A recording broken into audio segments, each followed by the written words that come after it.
আমরা যারা বিভিন্ন ধরনের প্রাণী পালি, যেমন হাঁস, মুরগি, গরু, ছাগল, ভেড়া ইত্যাদি, তো আমাদের প্রায়শই বিভিন্ন সময়ে বিভিন্ন রোগের প্রতিষেধক হিসেবে জীবন রক্ষাকারী ভ্যাকসিন প্রয়োগ করতে হয়, কিংবা অনেক ধরনের ঔষধ আছে যেগুলো হচ্ছে গিয়ে প্রাণীর শরীরে, চামড়ার নিচে কিংবা হচ্ছে মাংসের মধ্যে প্রবেশ করাইতে হয়। এই ধরনের ঔষধ প্রয়োগের ক্ষেত্রে অতি অত্যাবশ্যকীয়, আমার হাতে এখন যেটা দেখতেছেন এইটা হচ্ছে হাইলি প্রফেশনাল একটা হচ্ছে গিয়ে ভ্যাকসিন দেওয়ার যন্ত্র।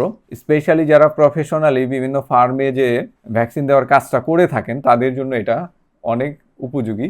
এটা আমেরিকান একটা প্রোডাক্ট, খুব ভালো মানের, ভালো কোয়ালিটির একটা প্রোডাক্ট। এইটা আমাদের কাছে পাওয়া যাচ্ছে হচ্ছে গিয়ে 0.5 ml এবং হচ্ছে গিয়ে 1 ml এর দুইটা ভার্সন। যার যেটা প্রয়োজন সংগ্রহ করে নিতে পারবেন। এটা কিন্তু হেভি ডিউটি দিবে, দীর্ঘদিন ব্যবহার করতে পারবেন। আরেকটা বিশেষ সুবিধা আছে, এক সেট স্পেয়ার ছোট ছোট যন্ত্রাংশ অর্থাৎ পার্টস দিয়েই দিচ্ছি। এছাড়াও এটার প্রত্যেকটা অংশ কিন্তু আমাদের কাছে অ্যাভেলেবেল, এক্সট্রা যে কোনো সময় সংগ্রহ করে নিতে পারবেন। এটা হচ্ছে থার্মাভেট কোম্পানির। আপনারা গুগলে ঢুকে থার্মাভেট লিখে সার্চ দিলেই এই প্রোডাক্টের যে ফিচার, ফুল ফিচারটা দেখতে পারবেন। আর এটা কত পুরনো একটা কোম্পানি সেটা সম্পর্কেও জানতে পারবেন।